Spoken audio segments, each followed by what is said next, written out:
श्री राधे कृष्ण भगवान की जय। भक्तमाल के प्रथम श्रोता श्री भगवान जी को प्रणाम, सभी साधु संतों और महापुरुषों को प्रणाम और आप सभी श्रोताओं को प्रणाम। अभी हम श्री भक्तमाल जी में हरि ध्यान निष्ठ भक्तगणों में श्री प्रचेतागण का प्रसंग सुन रहे हैं। महाराज पृथु के वंश में बहिर्षद नाम के एक महानुभाव राजा हुए। वे प्रजा का नीतिपूर्वक पालन करने वाले, यज्ञादि के अनुष्ठान रूप कर्मकांड में तथा प्राणायाम आदि योगाभ्यास में पारंगत और परम पुण्यात्मा थे।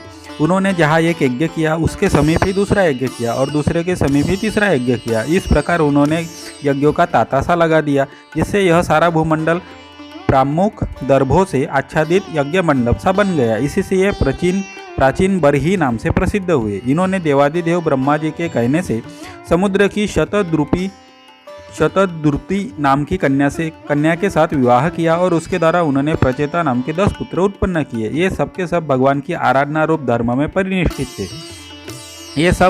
ये जब वयस्क हुए तो पिता ने इन्हें विवाह कर संतान उत्पन्न करने की आज्ञा दी। भगवान के अनुग्रह के बिना उत्तम संतान का होना कठिन है, यह सोचकर वे भगवान की प्रसन्नता के निमित्त तप करने को पश्चिम दिशा की ओर चल दिए। चलते चलते समुद्र के समीप उन्होंने समुद्र से कुछ ही छोटे एक सरोवर को देखा, जिसका जल सत्पुरुषों के अंतःकरण के समान निर्मल था और जिसमें रहने वाले मत्स्य, कश्यप आदि प्राणी शांत थे। वहाँ मृदंग और झांझ आदि बाजों के साथ गंधर्वों का मनोहर गान हो रहा था। उस दिव्य गान को सुनकर वे राजपुत्र परम विस्मित हुए। इतने में ही उन्होंने देखा कि साक्षात देवादिदेव महादेव नंदीश्वर आदि सेवकों को लिए हुए उस सरोवर में से निकल रहे हैं और उन्हें देखकर राजपुत्रों ने भक्तिपूर्वक प्रणाम किया। भगवान शंकर भी इन राजपुत्रों को देखकर बड़े प्रसन्न हुए और कहने लगे, हे राजपुत्रों, तुम राजा प्राचीन बरही के पुत्र हो और तुम्हारे मन में भगवान की आराधना करने की इच्छा है, यह सब मैं जानता हूँ और तुम्हारे ऊपर अनुग्रह करने के लिए ही मैंने तुम्हें दर्शन दिए हैं। जो जीव भगवान वासुदेव की शरण में चला जाता है उससे बढ़कर मुझे कोई भी प्रिय नहीं है। जैसे भगवान मुझे प्रिय है उसी प्रकार तुम भगवत भक्त भी मुझे प्रिय हो। भगवान के भक्तों को भी मुझसे अधिक प्रिय कोई नहीं है। अतः मैं तुम्हें जप करने योग्य, पवित्र, मंगलकारी, श्रेष्ठ और भगवत स्वरूप की प्राप्ति करा देने वाले स्तोत्र को कहता हूँ। उसे धारण कर एकांत में मौन होकर उसका जप करो।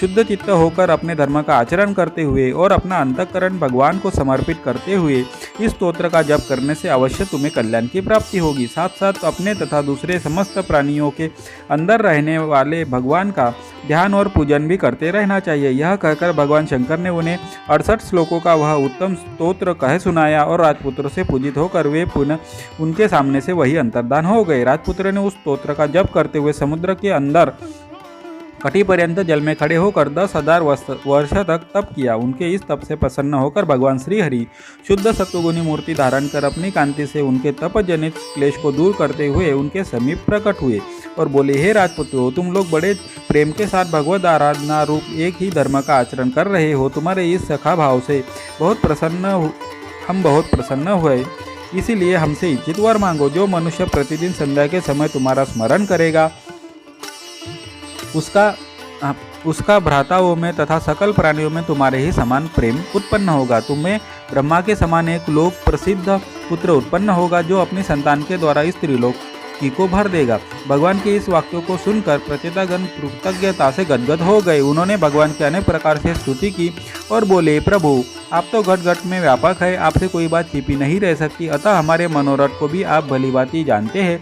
फिर भी यदि आप हमारे मनोरथ को हमें से सुनना चाहते हैं तो हम यही जानते हैं कि परम पुरुषार्थ रूप आप स्वयं हम पर बहुत प्रसन्न हुए हैं। इससे बढ़कर हमारे लिए अभिष्ट वर क्या हो सकता है।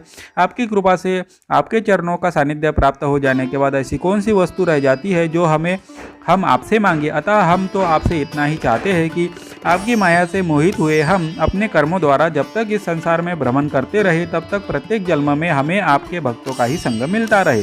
सांसारिक भोगों की तो बात ही क्या है, साधु समागम के सामने हम स्वर्ग तथा मोक्ष को भी कुछ नहीं समझते। दूसरा वरदान आपसे हम यह मांगते हैं कि जल में खड़े होकर दीर्घ काल पर्यंत जो हमने तप किया है वह आपकी प्रसन्नता का कारण हो। प्रचेताओं के इन प्रेम भरे वचनों को सुनकर भगवान बड़े संतुष्ट हुए और तथास्तु कहकर अपने धाम को चले गए। उनके चले जाने पर प्रचेतागण समुद्र में से बाहर निकले और उन्होंने ब्रह्मा जी की आज्ञा से वृक्षों की दी हुई मरीषा नामक कन्या के साथ विवाह कर लिया। उस मरीषा के गर्भ से ब्रह्मा जी के पुत्र दक्ष प्रजापति ने, जिन्होंने चाक्षुष मनवंतर में भगवान शंकर का अपराध करने के कारण अपना शरीर त्याग दिया था, पुनः जन्म धारण किया। कर्मों में दक्ष होने के कारण उन्हें भी लोग दक्ष नाम से पुकारने लगे। उन्हें जब ब्रह्मा जी ने प्रजाओं की सृष्टि और रक्षा के कार्य में नियुक्त कर दिया तो ये प्रचेतागण अपनी भार्या को अपने पुत्रों के अधीन करके घर छोड़कर वन को चल दिए। उन्होंने पहले की भांति पश्चिम दिशा में समुद्र तट पर जाकर ब्रह्म सत्र की दीक्षा ग्रहण की, अर्थात आत्मविचार करने का संकल्प किया। तदनंतर वे प्राण, मन, वाणी और दृष्टि को वश में करके आसनों पर विजय प्राप्त कर तथा मूलाधार चक्र से मस्तक पर्यंत सारे अंगों को शांत तथा स्थिर करके शुद्ध ब्रह्म में मन को लगाने का अभ्यास करने लगे।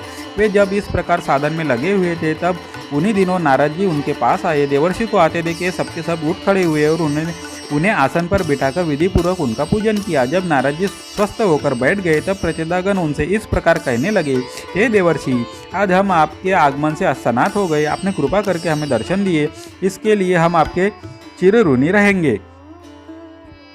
रहेंगे। अब आप हमारे ऊपर एक कृपा और कीजिए। हमें देवादिदेव शंकर और भगवान नारायण के तत्वज्ञान का जो उपदेश दिया था उसे हम लोग भूल से गए हैं, अतः आप कृपा करके हमें उसी ज्ञान को फिर से कहिए। उनकी इस प्रार्थना को स्वीकार कर नारद जी ने उन्हें आत्म तत्व का उपदेश दिया और भगवान तथा उनके भक्तों के अनेक इतिहास सुनाकर वे ब्रह्मलोक को चले गए। तदनंतर वे प्रचेतागण भी देवर्षि नारद के मुख से भगवान के मंगलमय यश को सुनकर उन्हीं के चरणों का ध्यान करते हुए देव दुर्लभ गति को प्राप्त हुए।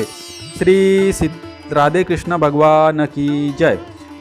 अगर वीडियो में कुछ भी कमी है तो कृपया कमेंट में बताएं, और अगर आप भी श्री भगवान और उनके प्रिय भक्तों में श्रद्धा और विश्वास रखते हैं तो वीडियो को लाइक कीजिए और चैनल को सब्सक्राइब कीजिए।